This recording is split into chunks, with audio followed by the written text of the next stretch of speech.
So are you ready for a new year? That's good. Well, Happy New Year and happy anniversary.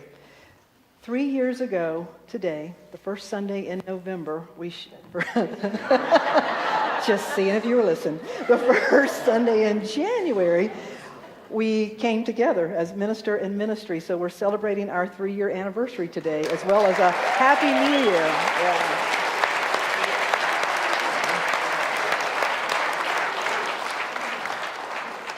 And I believe, in the words of Karen Carpenter, we've only just begun, that there is so much more for us to do and be and experience together. So Happy New Year and happy anniversary. Every new year, something good to do is to have a vision checkup. And you know, if you go to the eye doctor, they're going to pull out an eye chart. Well, today we're going to have a 7-point spiritual vision exam. And it doesn't have to do with the EYEI so much as the I am. Because spirit expressing is all about expressing all that we are as an expression of all that is. You know, when we say, yes, God, I believe, we talked last year about the 3 faces of God, of seeing God as the other, seeing God as all that is, and seeing God as ourself. And so to say, yes, God, I believe, is to say yes to the greatest part of you. It's to say yes to the creator of the cosmos. It's to say yes at every level of your being.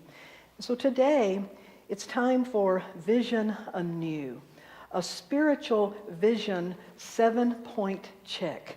And to keep us on point, us meaning me, I have 7 steps here for us so we can look at these 7 spiritual points about having a vision anew. Because, you know, vision is not the same thing as sight. You can be blind and not see physically, but have great vision. Helen Keller, who is known for being an individual who was both blind and deaf, one of her most popular sayings was, the only thing worse than being blind is having sight but no vision.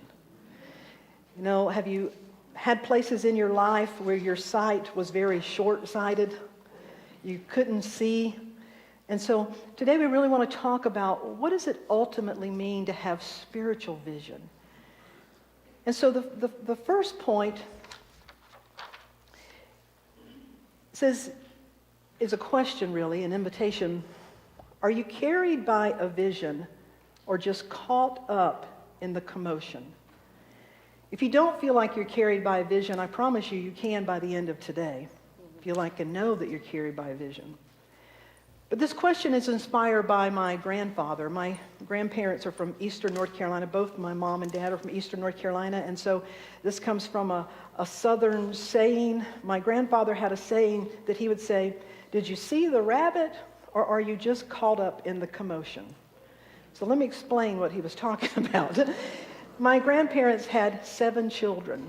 And so they had a household of 9 people. They farmed, and so here you have a household of 9 people many years ago living off the land, basically. So part of also what he did, he would raise dogs that were his hunting dogs. He called them bird dogs. He always knew my granddaddy had these bird dogs. But he would teach them to hunt, and it helped bring in food for the family. And so my grandfather would tell the story that sometimes he'd go out hunting, and one dog would see a rabbit, and it would start barking, and it would take off after the rabbit. And the other dogs saw that dog and heard the commotion, and they just took off yelping and followed the commotion. And he would say that those dogs, the ones that didn't really catch a glimpse of the rabbit, they were just caught up in the commotion. So they were not quite as committed. When they saw something else shiny, they would just stop and go over to it. If they saw some water, they'd stop and have a drink. If they encountered a big log or an obstacle, they'd just stop and take a rest. But the one dog that actually saw the rabbit, my grandfather would say that dog would just keep on going, and sometimes he couldn't even get him to come back. It may be the next day he'd have to go back and get that dog because he caught a vision of something and he or she were on point following that. And so are you carried by a vision, or are you just caught up in the commotion, the excitement?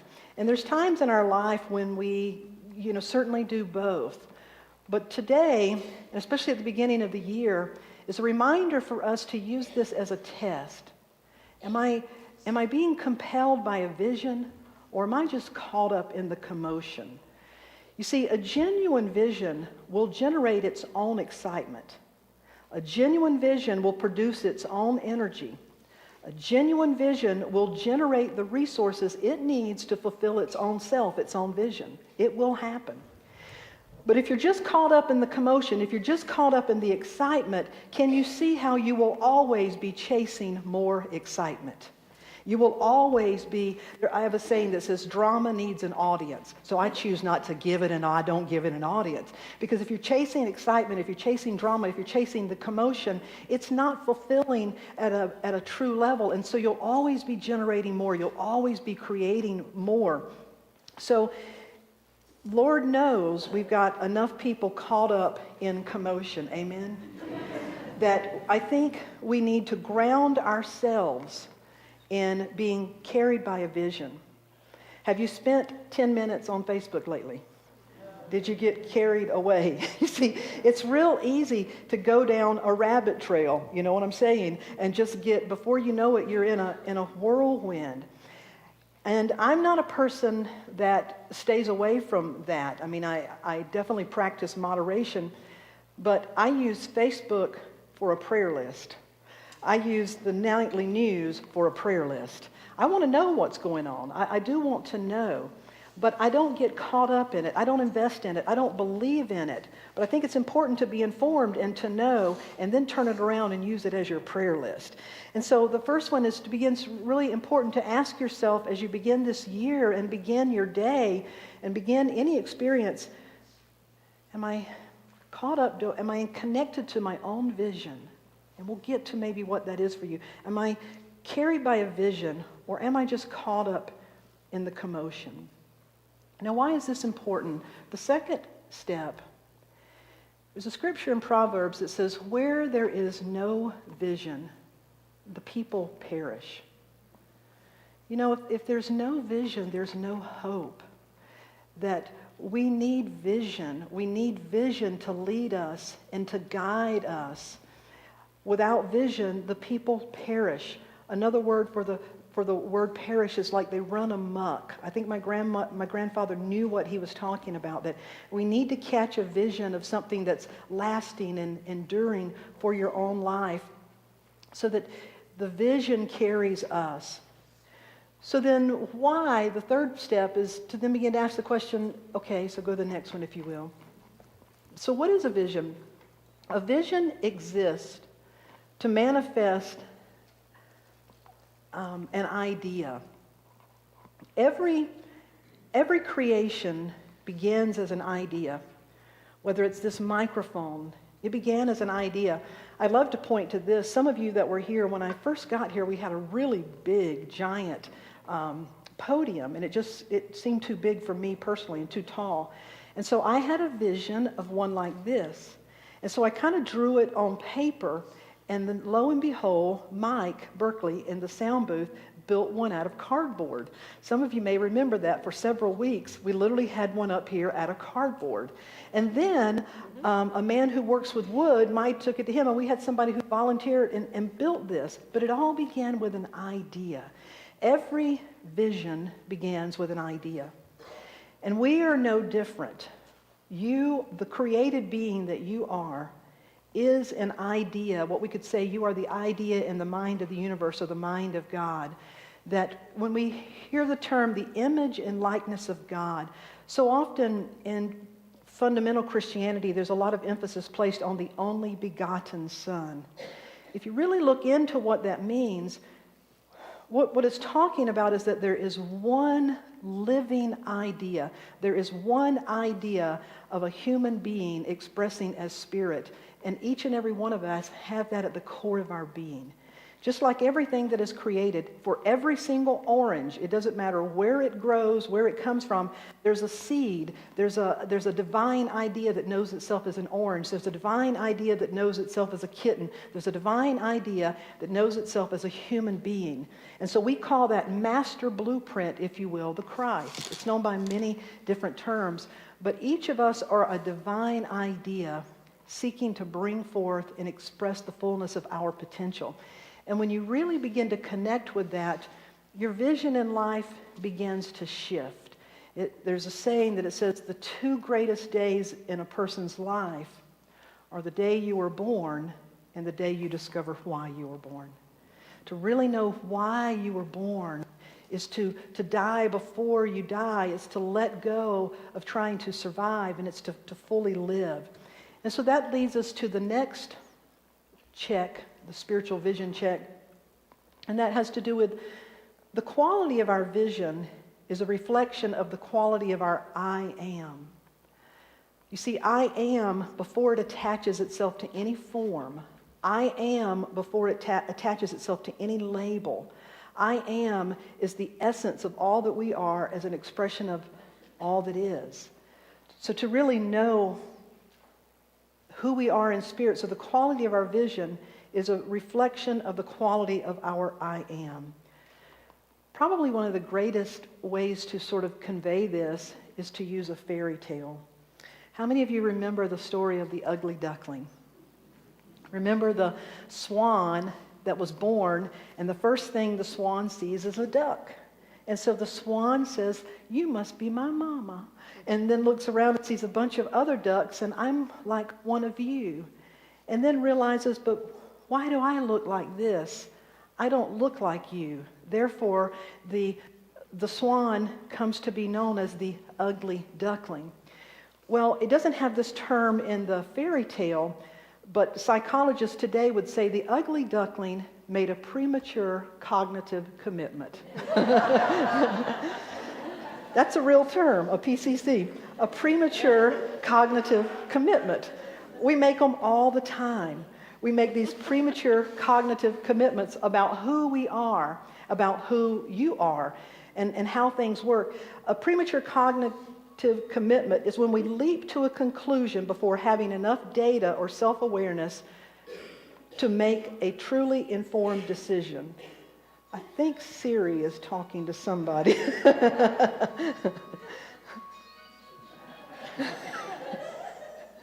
So, a premature cognitive commitment, we leap to a conclusion before having enough data or self-awareness to make a truly informed decision.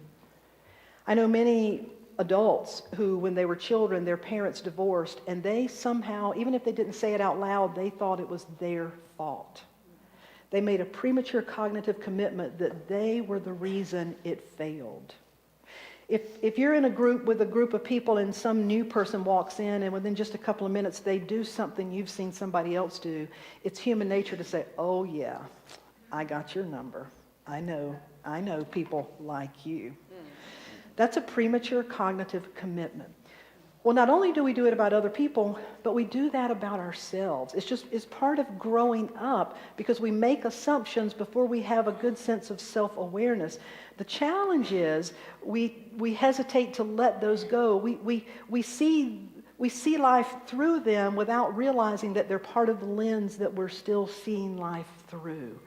And so all of life, as Ram Dass says, we all had our somebody training. We have lots of premature cognitive commitments, and all of life is about undoing that and letting go to come to discover who we really are at the essence of our being, who we really are at the center of all that we are. Jim Rosemergy, who's a wonderful unity minister and writer, wrote this. He says, "I am in you. I am the truth of your being. Bear witness to this truth. Bear witness to me. I am the light of the world. Let the light shine. I am, have always been, and shall always be. But let me come into your life and into your world. I seek expression in and through and as you. I am, but it is part of my plan that I be made manifest. I am the formless seeking form. I am the door through which to enter. I have been created to be this door.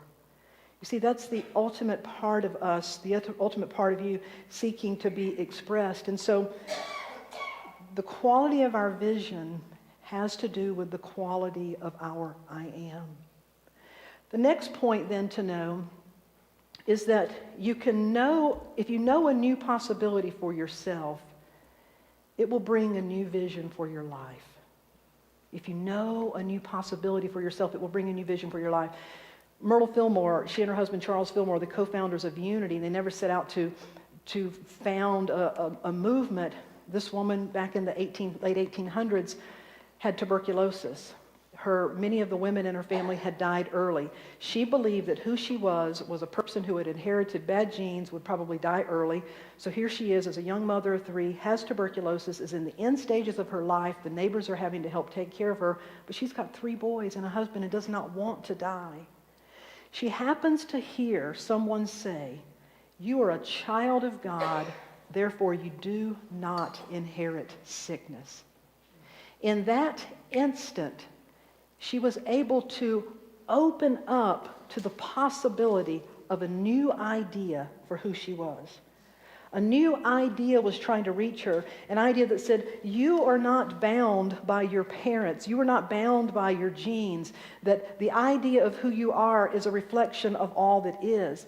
And so as she began to lay hold to that idea, her life began to change. Her life began to flourish. When we know a new possibility for yourself, it'll bring new vision for your life.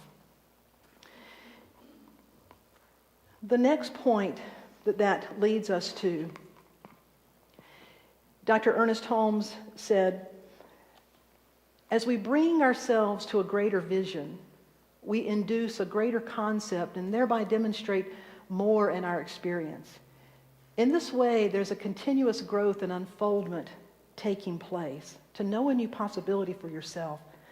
I grew up in the Pentecostal tradition, and it worked well for me in many ways until I began to really, grow into who I was, and there was no room for that. I was then being told, you're going to hell. You're a sinner. If you act on who you say you are going to hell. And I knew that was who I was. It was a crisis point. I almost committed suicide. I never really told my story publicly, and I probably will this year. But I had this incredible epiphany. And a part of that is sort of comical, because when I finally said, well, I am who I am, so apparently I'm going to hell, I may as well enjoy it. You know what I mean? You just may as well enjoy it. And if you grow up in the Pentecostal in the South, we couldn't wear slacks. We couldn't, I had to play baseball and pin my skirt together. That is not fun. It was strict. I grew up strict. And so when all of a sudden, well, if I'm going to hell, I can do anything. I tried to smoke. I might have smoked 2 cigarettes in my whole life. I choked, So on a scale of 1 to 10, 10 going wild, I might have got to 2.5. But something happened. Because in this, just realizing it's like, well, no longer will the church tell me what I can or cannot do. No longer will my parents. No longer will anybody tell me what I can or cannot do. I was taking a walk one day, and the thought occurred to me is like, this must be how an Amish child feels if they ever get set free. You've been living in this protected place, and your mind couldn't travel too far out, and now all of a sudden they just let you go, and you can do anything. And as I began to walk and think about what would I like to do, I just began to think, I just love everybody. I don't want to hurt anybody. What began to happen is tears began to flow down my face, and I had this real epiphany. It's like, you know what? I basically want to do the same things, but now because I choose to, now because I get to, now because I'm free to do those, not because anybody else tells me I have to, not because I'm going to hell, but because there's a love that is rising up in me that wants me to do these things. When you get a new vision, there's a new possibility for your life that really opens up. How many of you have had a new vision for your life? You've had a point in time. You can literally see us draw a line in the sand where you made up your mind. You knew there was a new possibility. Well, this sense of vision is always alive and well. And so it leads us to come to discover what I believe, if the soul could say, this is your ultimate vision, this is the words I would put it in, that I am here to make manifest the divine idea that I am. You see, that's your soul's vision. If you leave here today and you have adopted that as your foundational vision, I promise you everything's going to be all right. If you can really get this, that I am here to make manifest the divine idea that I am. I am here to make manifest all that I am. Make manifest means to make evident, to make it evident, to put it in expression. I'm here to bring to life the fullness of all that I am. That's what each and every one of us are here to do. And so as we begin to make manifest this idea, it helps us let go of lesser visions. When I was getting ready to graduate from seminary, I graduated from ministry in 2004, and so I had already spent some years in a different career, but I certainly wasn't near retirement age and didn't have the funds to completely retire. So when I was getting ready to go into ministry, I really needed to go into ministry. So did all of my classmates, 30-something of us. And so it's time to put out our resumes, and I felt clearly guided to only one place, Lawrence, Kansas, one place. And so I apply, and I feel great about it until I hear that my classmate, who was a former judge, really smart, they applied also. Now I start thinking, oh, Lord. And then I heard that this classmate, who was a former attorney, they applied also, and they were a good speaker. And I thought, oh, my gosh. Little by little, I think half my class applied for that same job. And so as I start hearing this, I'm thinking, oy vey, this is not looking good. I'm just doubting myself. I'm getting all caught up in that. Kid you not. I opened some mail, and someone from my home church, Unity of the Triangle in Raleigh, North Carolina, had sent me a card. And in the card they wrote, always remember, your life is not shaped by what appears to be available. Your life is shaped by the vision you hold. I thought, how did they get inside my head? Richard. You see, I was so worried about what was available. I was starting to feel competitive. I was starting to judge myself, feel less than. Maybe I should do this. Maybe I should do that. Maybe I should get a plan B. Maybe I should never have done this. All these yada, yada, yada. Do you have the yada, yada committee? Yeah. And when I read that, my life is not shaped by what appears to be available. My life is shaped by the vision I hold. I went into prayer and meditation, and I remembered almost taking my own life. I remembered why I had put it all on the line. I remembered what I'm doing and why I do it. I connected with that vision again. And when I connected with that vision, I understood what Jesus said when he said, you should speak to this mountain and the mountain shall be moved. Because when I connected with my vision, it was bigger than anything. Because I had connected with my soul, my pure spirit. And then it didn't matter. If that door didn't open, I knew that the universe would open a door for me to share my gifts. As it happened, that door did open. But you see, I didn't need it to open then because I was free to go anywhere and I knew I'd be okay. And so to really understand, I am here to make manifest the divine idea that I am. That's your soul's vision. The way that you set about doing this every day is, it's every moment. You take yourself back and you set your vision for the greater good. And life's greater good will move through you. Do you get that?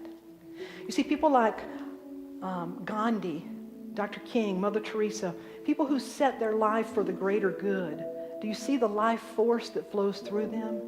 Do you see they champion and hold a vision so big that other people can align with that vision? You see, that's our goal here. We seek to champion a vision that it will allow us to link our visions, our individual visions, to be about something bigger than us. And so to ask yourself, is my vision for the greater good? It's a true story about two little girls, two sisters, Simran and Nimrata. Their parents were born in Punjabi, India. They moved to the United States. And so these little girls grew up here, and they were Indian American Sikh, S-I-K-H, from the Sikh tradition. And the parents started a business and actually moved to South Carolina. And when Simran was 8 and Nimrata was 4 or 5, they applied to be in the Little Miss Bambridge beauty contestant.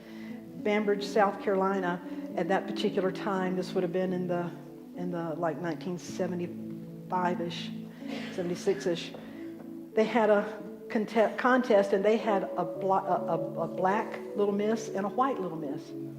And so these two little Indian girls show up and apply. And they said, "We're sorry, but we're going to have to disqualify you because you're neither black or white." So the two little girls were disqualified and told they'd have to just go sit and wait or leave. But the one little girl, Nimrata, the small one, she had a song that she was going to sing, and so they felt bad about it, but they just didn't know where do you put them, which side, what to do. And so they said, "Well, you can sing your song." And so when little Nimrata steps out at about 4.5 years old, after being disqualified, she still comes out at the end and she sings, "This land is your land. This land is my land. From California to the New York Islands, from the Redwood Forest to the Gulf Stream waters. This land was made for you and me." So you can see an 8-year-old and a 4.5-year-old, what this must have opened up for them. You're disqualified, yet this land is your land and my land. Well, the two grew up in South Carolina, worked in the family business, and today the older sister, Simran, is the owner of the 1111 magazine. She's a well-known metaphysical spiritual teacher. Nimrata, Nikki, went on to be the first female minority governor of South Carolina. Nikki Haley today is the U.S. ambassador to the United Nations. Now, whether we agree with her politics or not, there is no coincidence in those soul choices. Talk about being in a place and having your life set you up to be a champion for the greater good of all people. And can you see that as you're placed in different positions, you have the ability to make higher and higher decisions? And so will you walk the path of your soul? This land is your land. This land is my land. From California to the New York Islands, from the Redwood Forest to the Gulf Stream waters.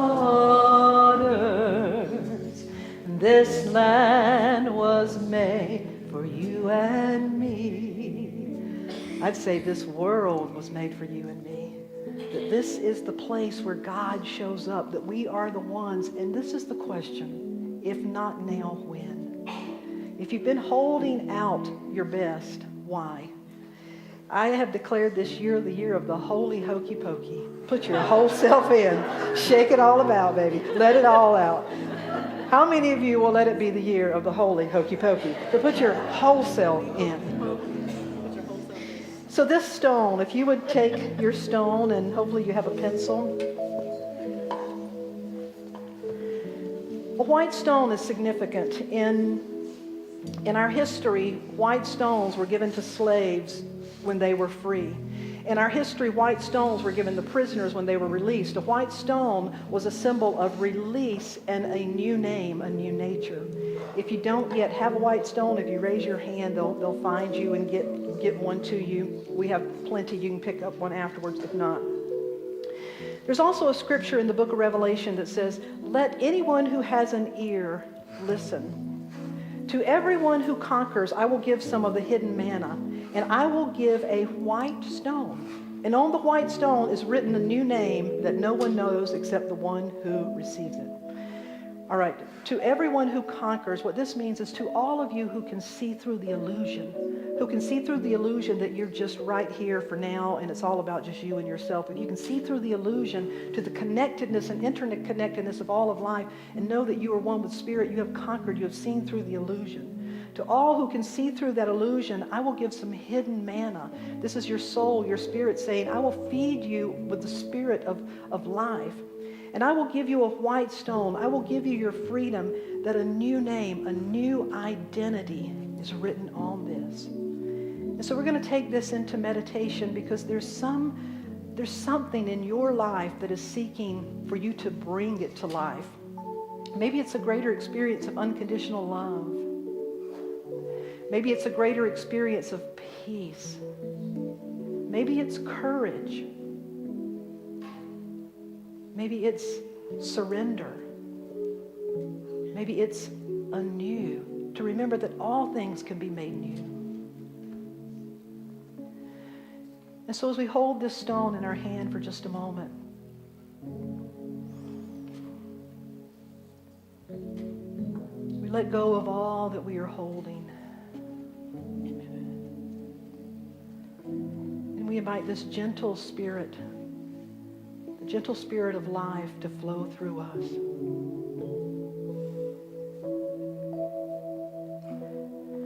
Gentle Spirit, flow in me. Gentle Spirit, grow in me.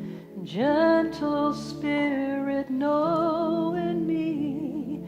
Gentle Spirit, know in me.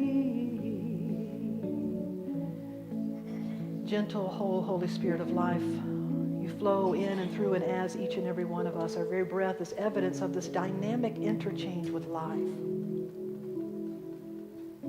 This great Spirit of life is always growing us. Even science tells us that our cells are constantly reproducing. We are always exchanging expired life for brand new life. And as long as we are here in this physical form, there is more of life to be brought forth in and through and as us. And so there is no need to compare. There's no need to look at the past. There's no need to be caught up in situations or circumstances. We allow our vision to be new,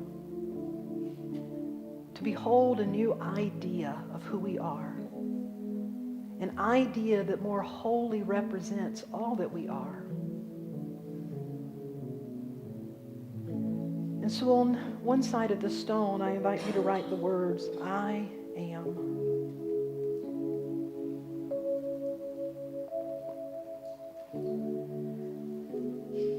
I am. I am that I am is the one presence and spirit of life that animates all of life. It is that beyond form. It is that beyond label. It is that part of you that is not limited to any way that you may try to limit it. It is your life, your essence. This year, may each and every one of us stand upon and open ourselves to a greater experience of I am that I am. And so I now invite you to turn your stone over and ask, is there something else? Is there a particular quality of all that I am that is for me to hold this year, to bring into greater expression? Listen within now.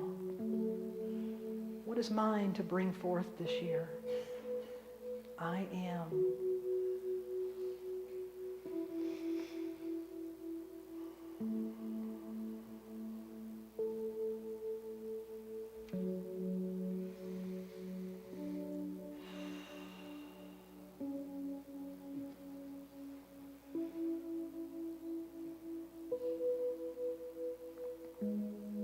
And don't second guess it. If any word or image comes up, write it on this stone.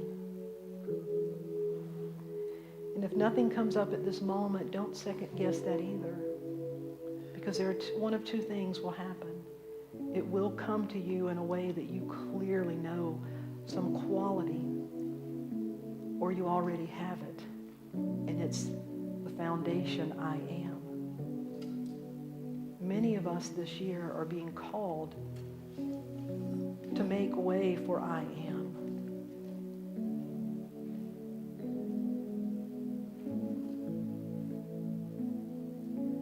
And so I ask you to hold this stone next to your heart.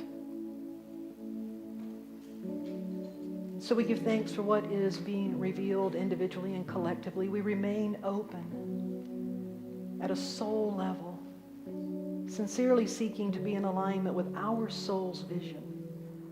A vision that at its essence is about bringing forth and demonstrating. It's about making manifest all that we are, the great I am.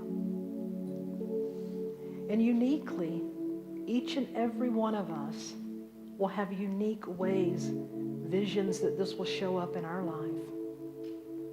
So if there are particular qualities or ways that we're being guided to anchor certain things in our existence, we give thanks for what's being revealed, knowing that all of this is anchored in the great I am.